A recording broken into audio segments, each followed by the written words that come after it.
Forsberg pulls up for three. Boom! Knocks it down. Curry from the corner at three. Puts it in. For overtime, makes it. Garrett, right.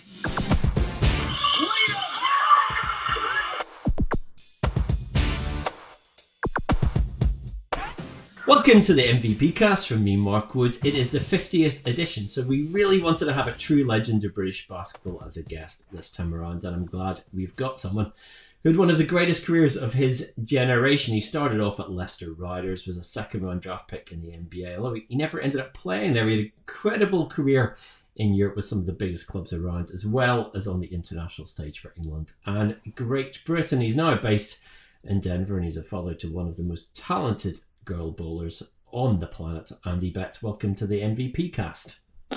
Thanks for having me, Mark. Good to talk to you. We have so many things that we could talk about, from your giant hoops odyssey around the places, all the places you went to, and so many great players that you played with or against. But we've spoken a lot over the years, but I want to start off with a question that I never quite recall you answering. You were picked 50th overall in the draft. Charlotte Hornets took you out of Long Beach State, and instead you signed that season for Fortitudo Bologna. I mean, it's not unusual for second round draft picks not to go into the NBA, but how close did you ever come to getting a deal in the league? Because I think eventually your rights ended up with the Pacers, but what was the closest it ever came to you going into the league? I'd say I when I was drafted, I went to like a mini camp with the Hornets. So there was a bunch of the guys who were drafted, which was me, and I think first round was Ricky Davis that year. And then just a bunch of free agents who weren't drafted. And I tell you that Brad Miller was there. He ended up from Purdue. He didn't get drafted, but he ended up having like a very good NBA career. I think he may even have been All-Star one year. Yeah. And Nate Huffman was there, if you remember, from Maccabi Tel Aviv, who, when he came to Europe, he was one of the best bigs in Europe for a long time. So it was a bit of a baptism of fire for me. I realized then that, wow, I don't think I was physically ready for the NBA, because the conference I was playing in, it wasn't one of the best conferences. It was Michael Olakandi, obviously, who were both drafted the same year, him number 1 and me number 50.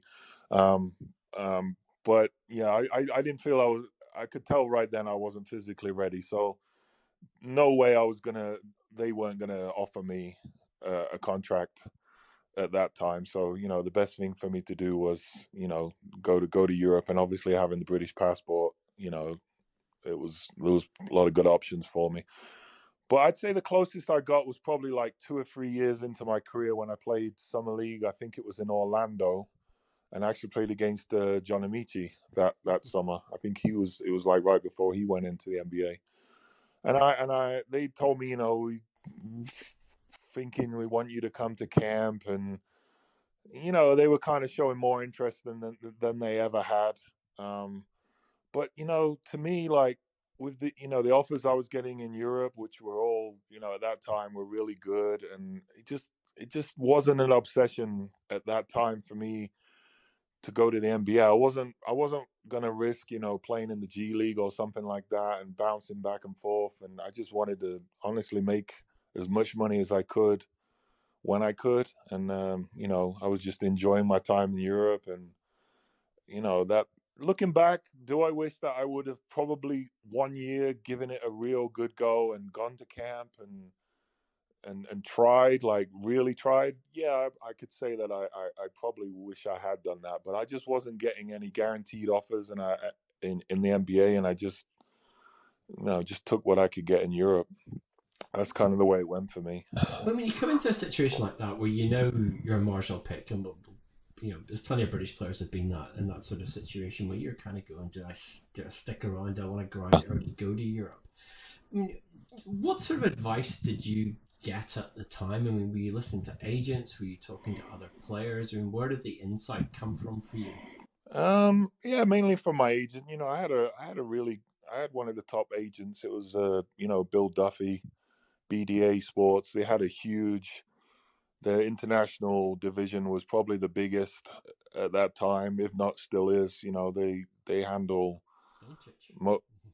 Radi Filipovic is the head of the European division, and yeah, so you know, I had good people telling, you know, advising me what to do, and you know, and it just wasn't a good enough. They just weren't keen enough on me in the NBA. You know, for me to take the risk. But now looking back at it, if maybe I would have said, you know, if there's any chance, you know, can I just come into camp and give it a go? Because it seems to be a lot of the guys in the NBA, you just got to stick around for a year or two, and then you kind of just stay in there, it seems. And the NBA, it seems like you just need one coach or one club to really like you, and then you can get in there. And then, you know, if you figure out your role, it seems like a lot of guys, if they figure out what the teams want, you know, not necessarily always scoring. This guy's big guys who have stayed in the NBA their whole career, you know, can hardly make a layup, but they can do other things: rebound, block shots, whatever it is, set screens. You know, you got to figure out your role in the NBA. And I don't know. I mean, looking back, yeah, I wish I would have at least 1 year gave it a real go. But, you know, wasn't meant to be. I don't have no real big regrets, though. You know, I'm happy with my career, and, you know, just didn't happen. I mean, that career started, as we said, at Leicester Riders, and you're a local boy there, but you only really began to play properly at the age of 15, and yeah, 14, 15, yeah, I mean, at you grammar were a tall school. kid. So how did you slip through the net for so long? I just didn't play basketball at all. I was playing football, swimming, and then I think it was about when I got to Ashby Grammar School. I had a friend who played like club in Ashby, club basketball, and he Chris Priest, his name was. He was like, you know, why don't you give basketball a go? So we just started playing, you know, before school and lunchtime, maybe at Ashby, the grammar school, and then just kind of took off. The PE teacher at Ashby Grammar, his name was Keith Yules. He got me started playing for the Ashby Aztecs, it's called, the club team over there. And yeah, I mean, obviously with my height and you know, kind of obviously came a lot easier than to me than a lot of people. And then where I tell you how it all really started. My parents took me to watch the Leicester Riders play against the Worthing Bears. I think it was like 1993 or 1994. You know how all kids, like, they shoot around at halftime on the baskets when they can. So I did that, and the Riders junior coaches saw this 6'10" kid shooting around on the basket. So they're all like, "Oh my goodness!" So they all came up to me and, you know, do you play basketball? And, you know, do you want to come play for the junior teams? And that's kind of how it happened. And then the crazy thing is, within a year of me watching the Riders play, I'm like playing for them in a year. So yeah, it was crazy how fast it moved. It really was. When you come into the game, I mean, obviously it's quite a glamorous era in the, you know, relative terms for British basketball. But, you know, who was your role models in the game that you were able to look at? Well, at the Riders, there was you know, Dave Harris, the big guy, Buck Harris. He was kind of the British big guy, and he was kind of, I worked with him a lot when I was first starting. I used to take like a bus from Ipstock, where I lived, over to work out with him at Granby Halls at the time. I know you remember Granby Halls. Much Yeah. So, and then, you know, the Americans at that time were Eugene Waldron, John Tresvant. You know, there was Dylan Bogg there, the British player, and yeah, there was a lot of good veterans for me who helped me and you know, looked after me and, yeah, showed me the game. But especially Dave Harris, just because he played the same position as me, and he was excellent low post player. I mean, he had all the hook shots, you know, back to the basket game, little short jump shots, and I think his footwork was one of the best for a British guy that ever played. Especially, I mean, just at least in the BBL, I think he was just a great guy for me to start learning off when I started playing. So Because how important was that? Because often, obviously, you went on to college in the States, but you all talk about getting the fundamentals down early, and people don't talk about young players in this country necessarily always getting that. But it seems like you were relatively fortunate that you had good people showing you all things very young. Yeah, I was. And I had Drew Barrett, who played for the Riders, and he actually ended up going to the same college as me. He was at CW Post before I got there. His dad kind of took me under his wing a lot too, and he took me to a couple of times to the Big Orange camp at Syracuse in New York. And he drove me around a lot to all kinds of whatever tournaments we were playing in, and so I was lucky. I had a lot of good people who kind of looked after me and got me to where I needed to be, and help. He was also a coach, so he helped me out a lot with learning the game as well. So I did get lucky, and within such a short period of time, it developed so fast. To go to be able to go to the States, a couple of years after actually picking a basketball up. So how much of a kind of different world, and we'll talk about your daughter Lauren, who's an incredibly talented young player, but that was the era where bigs were bigs. And if you were tall, you were put into a box, and that was that's what you have to do: stand near the basket, dunk the ball, block the ball, stay on the post. Was that the experience that you had back then, or are we kind of misremembering what it was like at that point? No, I definitely agree. My era of playing, when you were my height, you were under the basket. Like, very rarely were the guys stepping out and shooting threes, or even some of them, like me, basically, like, didn't even really step out to the foul line. We were just kind of playing inside, and that was fine. I mean, that's what I did, and my whole career, and did okay out of it. But the game is definitely changing. It seems even guys 6'10", if you're 6'10" or less, you outside shooting threes, and I think it's just the way the game goes. There's gone 3-pointers has just become so important that everyone's practicing and learning how to shoot threes now, and steps outside a lot more. George, do you know what your 3-point career percentage was? I never took a 3-pointer my whole career, like unless you're counting like a half court, heave at the end of the half or the game. No, I never shot 1 free. Not one. Pretty crazy. All those years. Cheeky game, I know, but you'd think like if we were up 30, 40 points at the end of a game, but no, I was too busy under the basket even then, so I didn't even have I never got it on the 3-point line, maybe to do a handoff or to set a screen, but nope, not one. Still time. That could be your second. Yeah. Oh yeah, I play, for fun now, and I definitely get a couple up now and again for fun. Yeah, so. You have this career coming out of Long Beach State, and obviously coming into Europe, and you end up playing Italy, Greece, Spain, Ukraine. This like anomaly, but the Europe's biggest leagues. And that your first season at Fortitudo, you guys go to the EuroLeague Final Four. You play against Virtus Bologna, so the two rivals in the semi-finals. What was that game like? Because that's the derby, and then you're playing a derby to reach a European final. I mean, I remember seeing Panathinaikos, Olympiacos square off at a Final Four, and that was bonkers crazy. But back then, when Virtus and Fortitudo were both big-time teams in Europe, what was it like to play in that kind of rivalry, and then particularly in a game like that was so huge? I mean, that atmosphere, it was in Munich, and I've just coming from Leicester Riders, and then to Long Beach State, which was it wasn't a huge university, crowds, 2,000-3,000 maybe.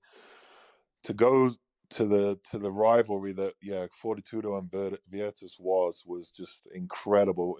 We'd played them already, I think 6 times that year, and we beat them every time. And remember the team that they had then was Sasha Danilovic, Rigodal, Nesterovic, all the Italian like legends that they had with Messina coaching, and it was just a unbelievable rivalry. We shared the same gym at that time as well, so we were around each other a lot, and it was just unbelievable. Munich, if you remember Munich, they had riot police because there was just so much craziness going on in the stands. And so we ended up losing to them that game, which was an unbelievable game. And that was the only time we lost to them that whole year, which was pretty much the most important game of that season.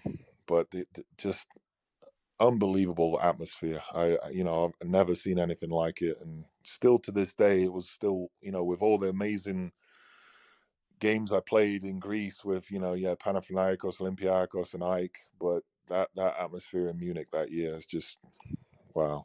It was crazy. It was that season though, because you're going, from, growing up in the UK, played college in the States, English-speaking countries. Then you go into this place in Italy, it's foreign turf really for the first time. Yeah. In a proper basketball environment as well, because back then probably the Italian league was probably still the top league in Europe. How much did it open your eyes to kind of be in that new kind of environment? Well, yeah. If you think about the team that we had that year, Carlton Myers, Karnisovas, Fujka, Marko Jaric was on the team, Mulamarovic. I could just keep going. They're just legends of the European game, and they're all on the same team. And this is my first ever professional year.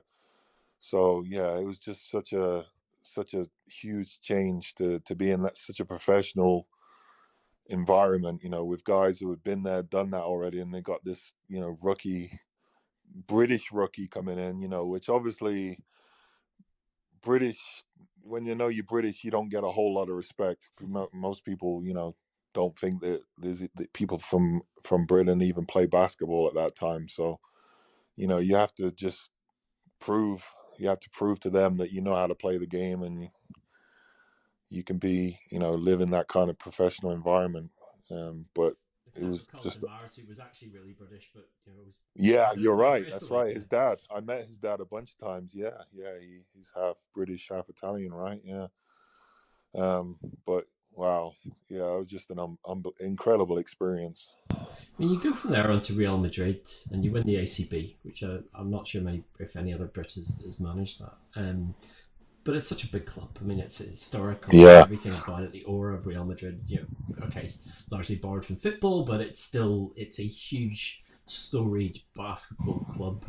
What's the difference going in somewhere like that, where when you go in, you're absolutely expected to deliver or help to deliver success?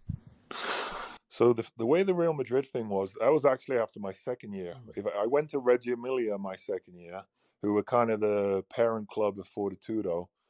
So I played a whole season in Reggio Emilia, which we didn't have as good team as Fortitudo. So we didn't make the playoffs or anything. So we kind of finished early.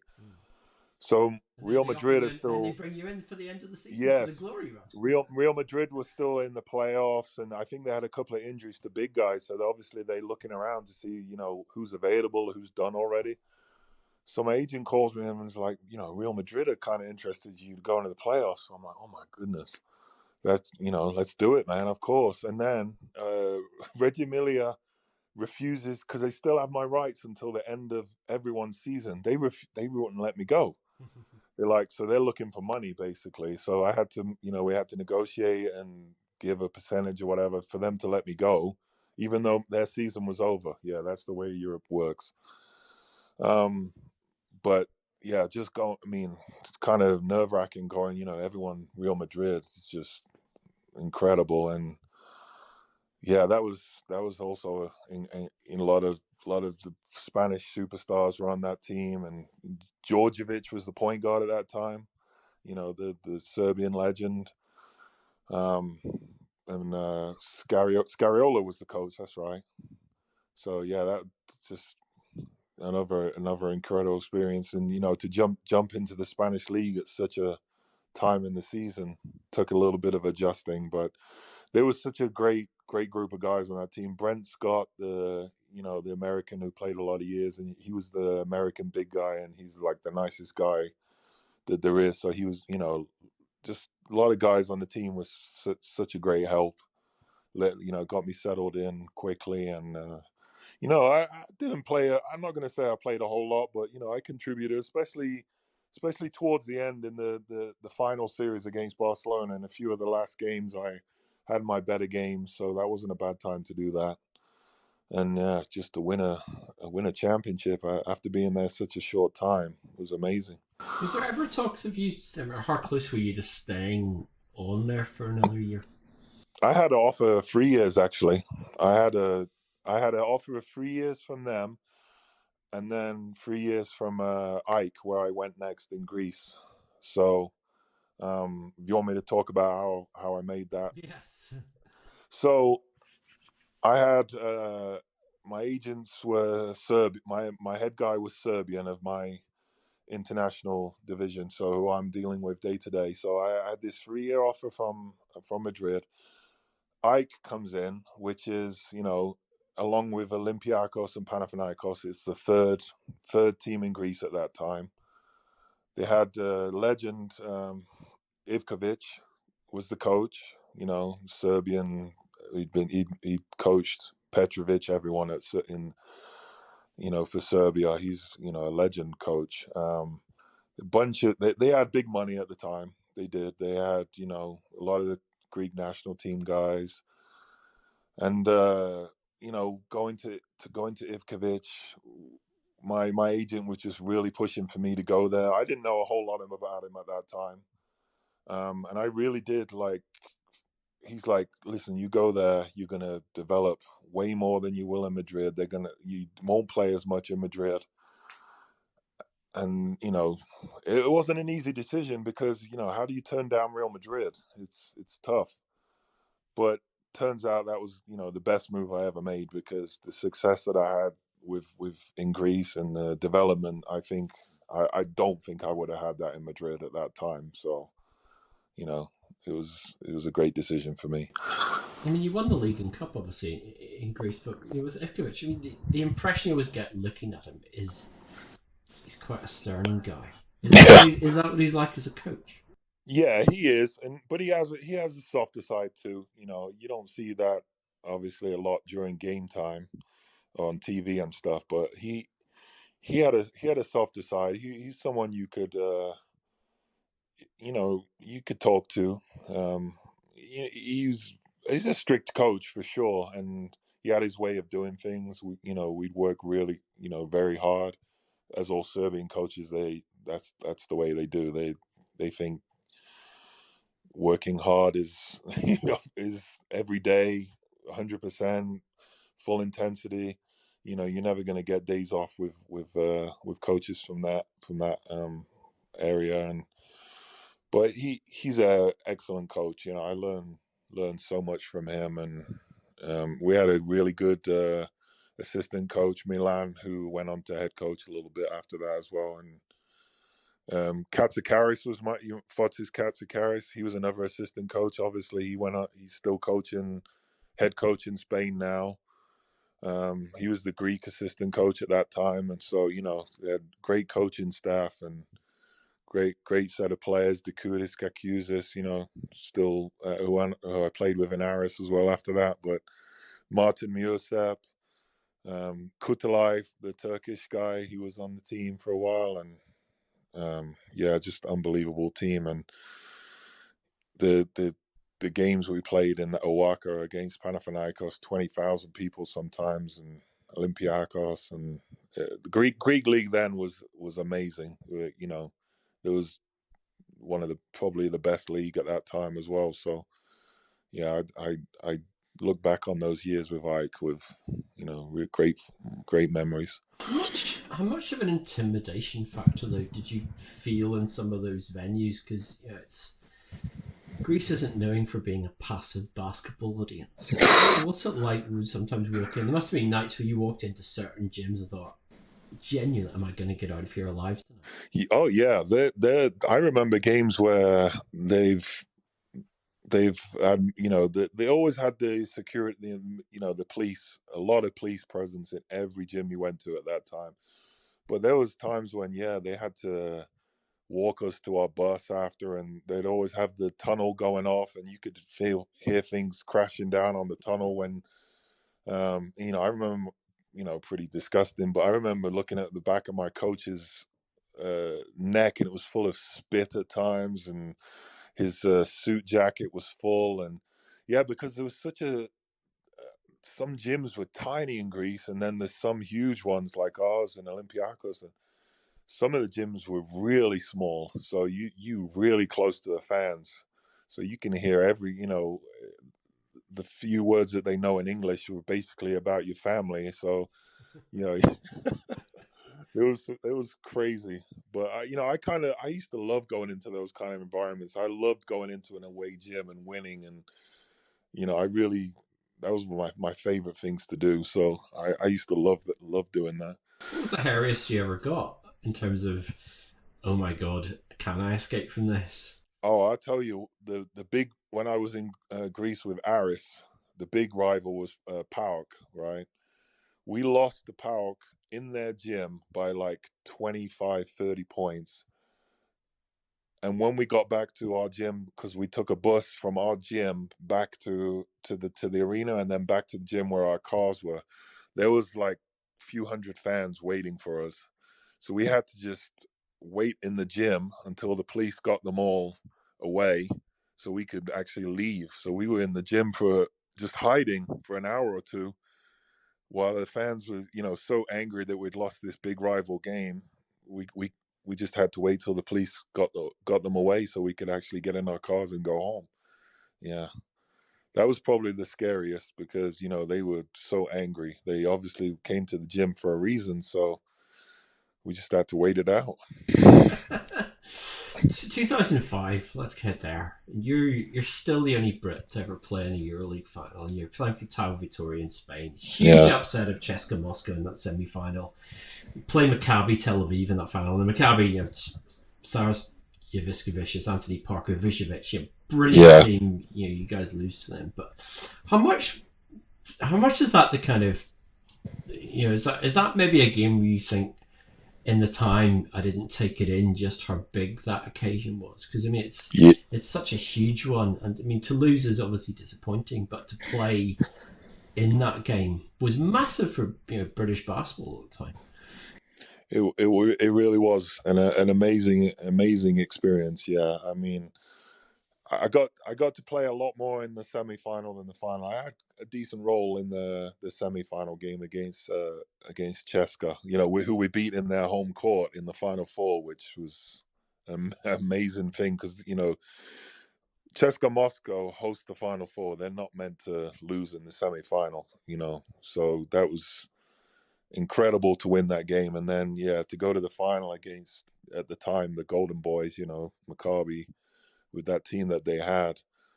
But the whole Final Four experience was amazing. I have great memories of that. Just, the players that were in that and just the media that was around it and the whole thing, the fans. And I got to play a little bit in the final, but not that much. My experience in Tau, it was hit and miss. Me and the coach didn't I got that back injury when I first got to Tau, which kind of, before the season had even started, which made it tough. I was coming, from an injury, and it just me and him never really saw eye to eye. He's amazing, Ivanovic, amazing coach. He's had a great career, but just me and him just never really hit it off. But like in the semifinal, I got a decent amount of time, had a pretty good game, and then the final, I think I only played a few minutes, just at the end of a half or something. But it was two amazing teams. The players, I think 75% of Tau's players, I think, ended up in the NBA from that game. So that was definitely, I think, 0 to 10, the best team I ever played on was that team that I got to the championship game with of Tau. Yeah.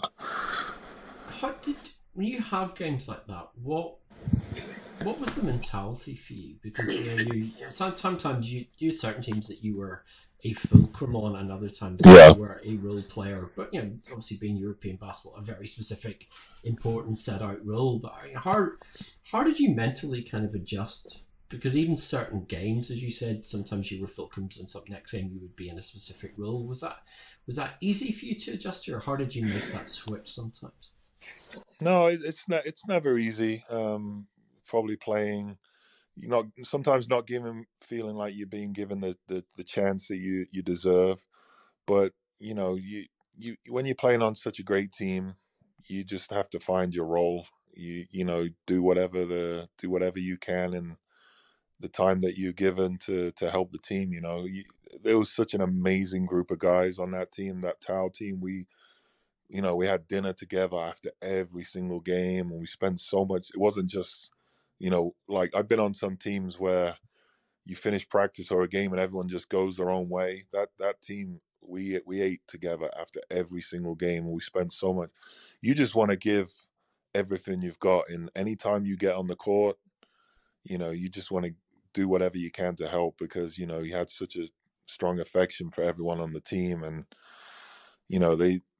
they just worked so hard every single day, and you saw how amazing players they were, and so you just have to find your role. You just work every day to try and show the coach that you're worthy of more time, and just got to have the right attitude about it. And that was kind of an unusual team, because if you look at some of the guys that won, I mean, Jose Calderon, brilliant NBA career. Lewis, Yeah. brilliant NBA career, still playing.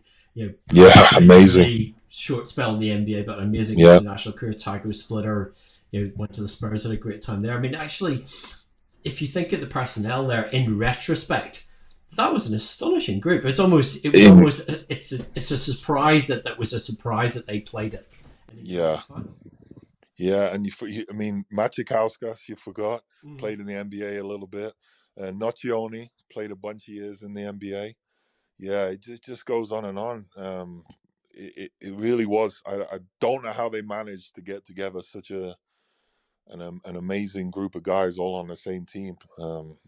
But yeah, it was just a privilege, looking back, to play on such a team, to be around such amazing guys, and to be, we had such a successful year. Yeah, I always look back on those years. Maybe personally wasn't quite the playing experience for me like I would have hoped, and I'm sure how they would have hoped that. But yeah, just such a amazing time. I mean, the other two places you won big. You won the Euro Cup with Juventud Badalona, and Yeah. you won the Ukraine League with Budvelnik. Yep. So lots and lots of success. But for you, what was the best season? Me personally, in the way I played, or like just successful? Year. Yeah, my favorite year. Yeah, I that's a tough one. I'd say like that year with Tau. I can't say one season. I really can. The year with Juventud when we won the Euro Cup, and then the Ike year when we won the Greek Championships. They'd be my favorite years. Just I got lucky. I had such great groups of guys on my team. I really did, and guys that we spent, like I said, we spent so much time together off the court. And yeah, I'd say the Ike year we won the Greek Championship, which still no other team except Panathinaikos and Olympiacos have done that. Probably years before that, and since I left, which was 03, I think we won 02, 03. No team besides them two has come close. So it was amazing to win, for Ike to win the championship. Yeah, those three would stick out for me. What was the worst year? Probably Reggio Emilia, my second year, because we actually got relegated that year. So that's the only team I've had where we haven't been a contender at all. We had such an amazingly young team. They just didn't put it together a very good team.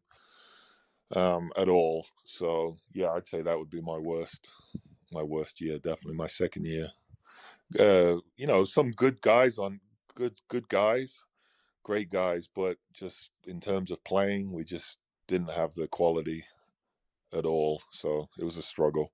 What was the worst place you ever had to play in now? Because you must have, despite the fact you played in a lot of very nice arenas and very big spots, some absolute cesspots or cesspools you had to go to as well. Do you mean like the team I played for, No, or I mean just the yeah? buildings or the venues or the time. Yeah, well, I mean, I played a whole season in the Ukraine, so I went to some interesting places that year. Some 8-10 hour bus trips through roads that just didn't seem like they were meant to have cars on them. And then some gyms and some hotels we stayed in, some of the food that we were given that year. It was just, and this is probably the richest team in Ukraine, but it's just the way things were done over there. Some of the things I was served for breakfast, you can't imagine, like soups and stuff for breakfast. I'm like, oh my God, what are you guys eating? And yeah, I'd say a lot of places I saw that year in the Ukraine were because other cities I played in, they were all mainstream basketball cities, big cities with good facilities, and I just say that year in the Ukraine was a whole different experience. I mean, very successful, and turned out ended up being a good move, but just it's just Eastern Europe. Some things are different there, and again, you just have to adapt and do the best you can and get your Sky TV, which I always did, no matter where I was. A huge expense sometimes. I'd get a satellite dish put on my building, and I'd point it towards where Sky was, and so I got by every year with that. Is that one of those years in Ukraine where you sometimes are sitting back and telling yourself, I'm doing this for the money, that's what it's about, or do you still kind of have to enjoy the experience? That was definitely that was the best financial offer I got, that year. The coach was Jose Barracal. He coached a few times in the ACB recently. So it was a Spanish coach who knew me. That helped. He called me, and he was taking I think it was his first head coaching job at the time. Just took a chance, and knew it wasn't going to be the same as playing in Spain in the ACB, and I knew that going in. I'd played in Europe a long time by this time, so I felt I could deal with anything. It was tough at times, but it wasn't anything I couldn't handle. So, who was your favorite teammate over the years? Because you played a lot of great players, fun players. Who were the guys that really you enjoyed playing with from a basketball? Yeah, let me see. So if I go through each, I still got, I'd say Demos Dakudis at Ike was a great friend at the time, and I still talk with him. He's definitely one of my favorites. And then when I went to Spain, Archibald, obviously, I'm sure we'll talk about. Just being same country, playing with him for 2 years, spending so much time with him and his family, and is definitely one of my favorites. And then the whole Tau team, like I said, we just spent so much time together. When Lauren was born, my first daughter she was born in Victoria. The whole team came to the hospital to see her. That's just kind of the team it was. It's just such like a family orientated team. Just a great experience. And then see late. Yeah, I'd say they're my main ones. What was the international experience like for you? Because your career, that career was split between England and Great Britain. And, you went through that, as we now know, at the pot noodle era for England, when there was no money there for the program, and coaches like Laszlo Nemeth kind of begged, borrowed, and stealed to try and keep things together. But it seemed like you guys had such a great camaraderie about it. I mean, these guys like Steve Button, Roger Huggins, Colin Ryan, that sort of whole era of player. But it very much seemed like you guys had a really strong bond to kind of push through all the adversity that was in your wake with England at the time. Yeah, we did, and we can't give enough credit to Laszlo Nemeth, because he definitely did absolutely everything he could, even going into his own pocket at times, to try and make it the as comfortable for us as he could. And I don't know if anyone could have done better than he did under the circumstances. It wasn't easy. Just the budget wise, it was absolute minimum of everything at all times. And but like you said, there were when I was, I think I started when I was 19 with England. I think I made my debut, but there was such a established bunch of veterans there already. That made it easier, and they kind of showed you the way to how to deal with it, and what you had to do to get by, and just made it the best we could. Realized it wasn't going to get any better anytime soon. We just had to all come together and just try and put it on the basketball court. I mean, you got that one Eurobasket finals in 2009, but I mean those England teams, there was a lot of talent within it, and the guys who were playing, like Buck, who were playing at the highest levels in Europe, and yourself. I mean, did you always kind of feel like if we just had the resources that GB had in that kind of 4 or 5 years heading up to the Olympics, that you guys could have achieved something much more momentous than you did? Yeah, I definitely think we could have done a lot better, for sure. Do I? We didn't. Did we didn't have a Luol Deng or a Pops or Joel, maybe quite that talent. Bucknell was probably towards the end of his career, and same with Roger Huggins at that time. And but I definitely think we could have done better than we did if we'd have had the resources that we had with GB at the beginning, especially at the beginning with GB. I look back and say we probably did with the practice time that we had, the traveling we had, just everything. If we'd have had a bit more, we definitely could have done better. I mean, back in 2012, we kind of joked at the time about you doing interview with me and our good friend Rob Dugdale about confirming your retirement. You never kind of officially called it quits in a sense, but what did surprise me towards the end is that you retired from international basketball early in 2011. And a lot of guys, as it turned out, they did, but a lot of guys would have tried to go on and get that final hurrah at the 2012 Olympics. I mean, you'd have still only been 35 then. You still played ACB the year before. I mean, why did you decide not to do that route? And when you were sitting watching those Olympics, was there not part of you that thought, I've come this massive journey, all the troughs and the eating hot noodles and road trips, all this kind of stuff, and I missed out on the glamour of playing at this thing? I mean, what was the thought process to not trying for that?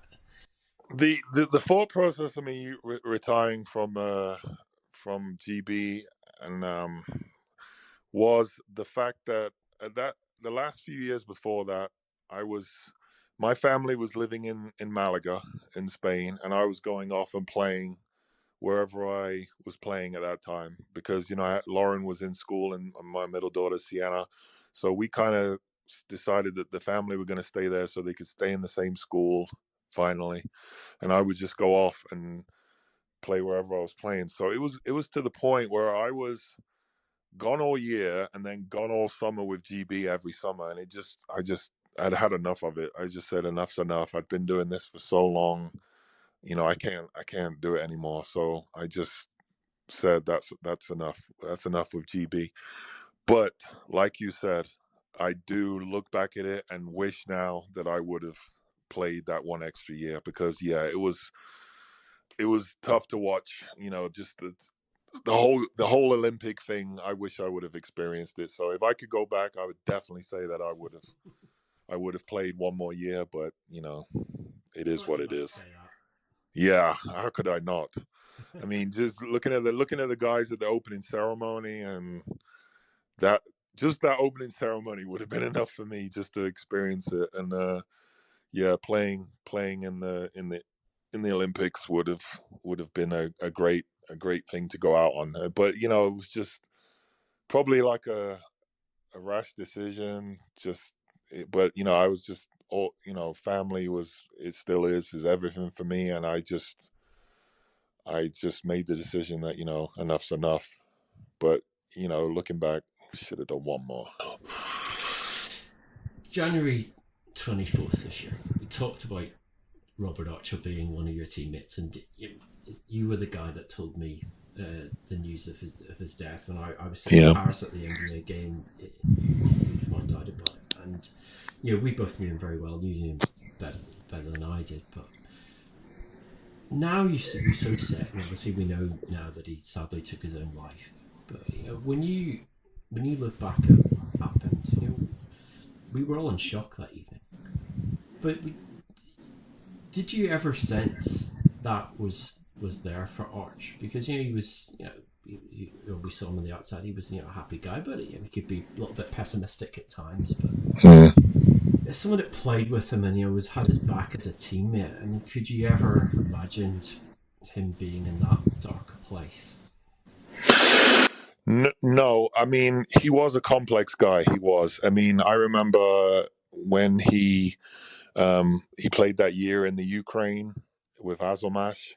He didn't have a good time there because he didn't like to be away from everyone, and he struggled with being away from his wife at times, at his wife at the time, and he was a complex person, and he needed to be around his family, and he gave off this obviously fun going guy, and life of the party most of the time, but there was definitely a different side to him. But you never really know with people. You don't, it's happened a lot recently. It seems like the person who you would never think would do something like that, you just really don't know what's going on with people. And it seems it's the same with him. Obviously he was going through a lot darker stuff than anyone knew. It's just an awful thing. Is that do we underestimate sometimes that transition? And it wasn't just a post-basketball thing with Robert. I mean, do we underestimate sometimes how tough that transition can be when you have this lifestyle that's very regimented in your playing, you're practicing, and lots of things are directed for you, where you need to be in a particular day and everything, and then you come out of that, and it's it's a very different universe from being a player to being a non-player.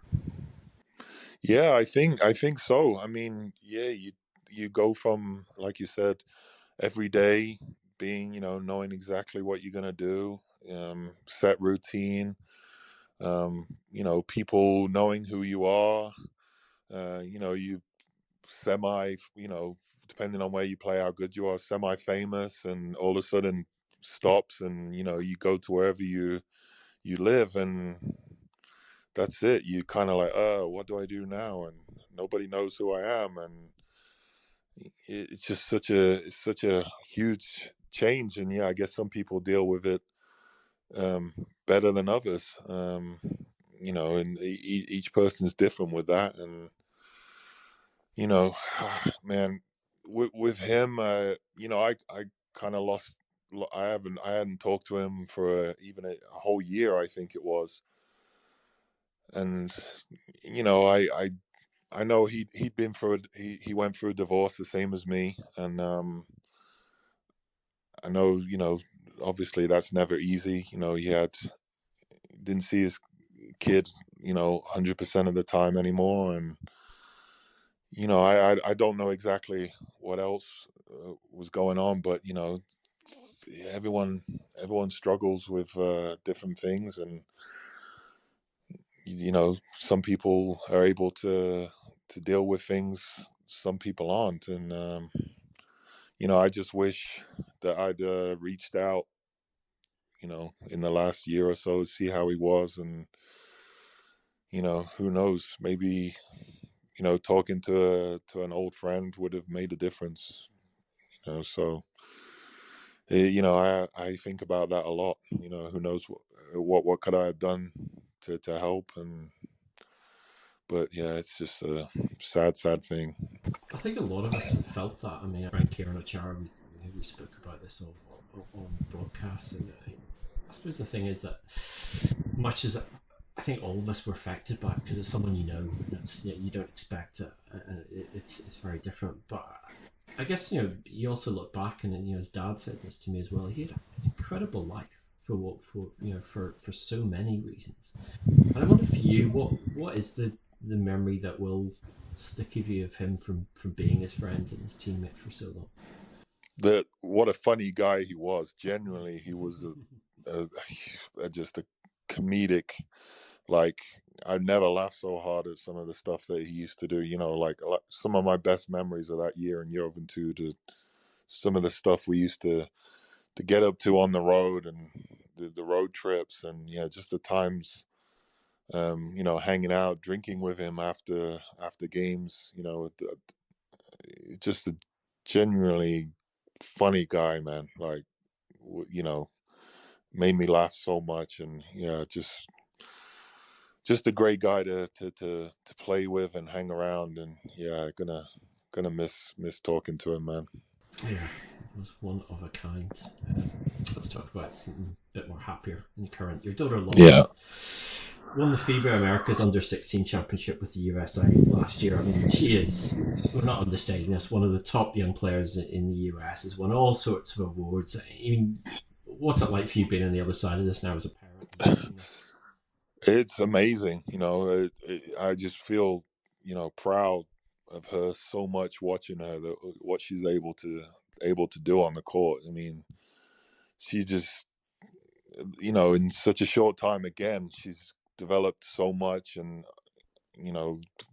dominating games when it's just the way she dominates games at both ends of the court is she just makes me so proud. And this is just the beginning, really. It really is. I mean, she's got 2 more years of high school, and then she'll definitely go on to play Division I basketball, and I'm hoping it looks like she'll have the choice of schools. So sky's really the limit for her. So I just happy to be along for the ride. She is, of course, or wasn't, but still is eligible for Great Britain, and you explored that option for her, as did she, and following in your footsteps in some respects. But why, from your perspective, why did that not happen? I remember talking to you before there was any sign of her playing for USA, because a long time I was like, wow, to get to play for the US national team, that's kind of a that is so unbelievably difficult. I don't know if that's ever going to happen. Even as good as she is, the level of talent in this country is just it's incredible.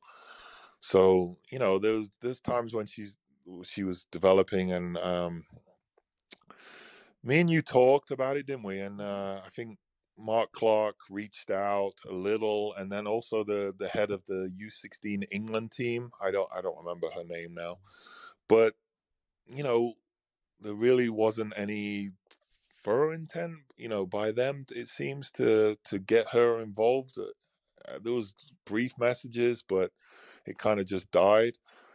And with us being over here in the States, which the logistical stuff of that kind of makes it a little bit more hard to get her to with these people. But as soon as the USA stuff happened, if you have a choice, I mean, let's be frank, if you have a choice between playing for the US national team and Great Britain, anyone's going to take the US. She's half American, half British, so she has as much, her personally, she has as much love for the US and the stuff over here as Great Britain. So she's gonna take that chance.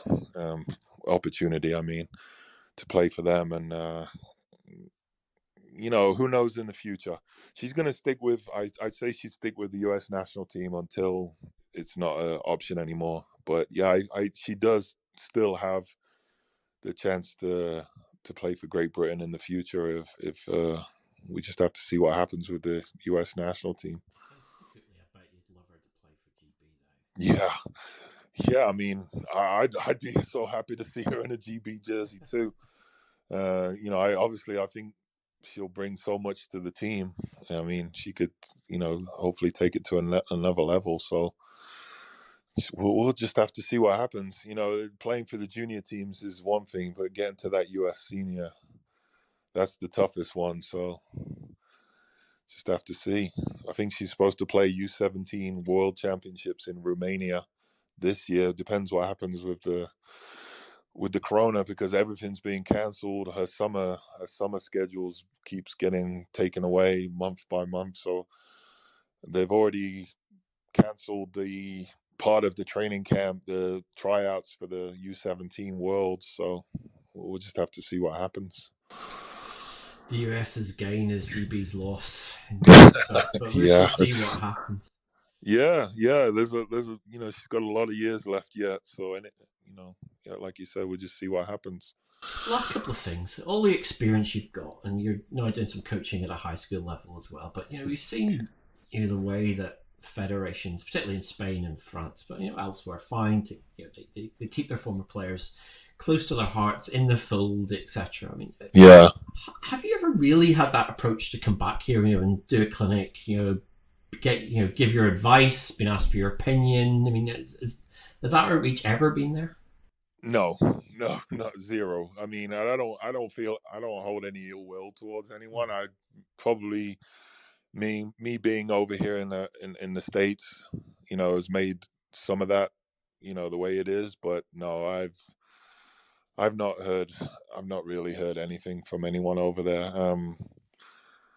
It's been in my mind to maybe see if I could get involved, with the national team, some of the, to help, with the bigs and stuff like that. See if I could, help a little bit with the national team. But no, I've never heard anything at all since I moved over here. So still follow them, support them, and glad to see that they've had the pretty good success recently. With the good, they got a good group, good core of guys over there. Could be even better still, I think. Still a few guys who maybe could be playing. It would help, but I think they're doing okay at the moment, and wish them all the success. I know you spend a lot of time still watching basketball, and Nuggets games and stuff like that. And there's so many of your peers like Pops, Metabonte's up, running the G League team in Washington, and the Wall's doing his thing with South Sudan, and there's guys that have got into little pockets of influence. I mean, I'm not sure kind of your generation, you weren't quite in that Olympic team, but how much of that sort of group do you guys still sort of keep in touch? Because a lot of you guys have done really impressive things since, of course, Nate, of course, GB coach now as well. Do you still have that little network right now? Yeah, I still,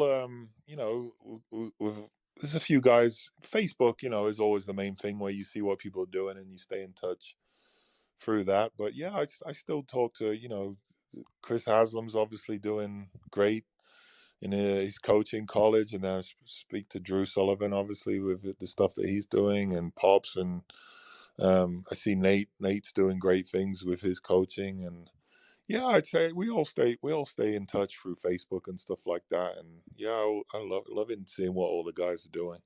You made a big Eurobasket 2009 reunion in 9 years' time. Yeah, I know. That would be great. It would be great. It would be great actually to see, because actually I haven't seen them in the flesh for many years. So that would be great. It would be great for us all to get together one time. It'd be tough to do logistically, but hopefully we could do it. I remember actually my favourite moment of that because it was in Poland, and I gave an interview to the Polish answer to Sky News. I was asked my honest opinion of what I thought of the the city and the house, and I wasn't that complimentary. I remember getting dogs abuse on it must have been Twitter even then, and been asked to do another interview by another station to explain my comments. So I can't think it was it was the only time that I experienced what you experienced going into a hostile arena in Greece, and someone came out of it alive. But it was a very good tournament indeed. Yeah, it was tough group we had. We had like Serbia, Slovenia, and Spain in our. Yes, the group of death. Yeah, it was a tough group, really was. So yeah, that was, to make it out of that group would have been a miracle. Although they famously, I didn't play in that game. I was injured, but they had a great chance of beating Spain that year, didn't they? They were a shot or two away. Very close, but not too like so many things with GB over the years. But anyway, Andy Bett, it's been a pleasure having you on it. It was always so much fun covering your career, and it's always good to look back on it. But continued success to you and your family. I'm sure that your daughter's not the only one coming through, so we'll keep an eye out for the... No, I got a couple more you'll be hearing from in a few years. Trust me. Yeah. We'll wait and see them with success. But Stay safe. All right. Thanks a lot, man. That's it for this edition of the MVP Cast. You can get all our editions via our website at mvp247.com or subscribe via your preferred provider. We'll have another edition very, very soon. But from me, Mark Woods, stay safe. Goodbye for now.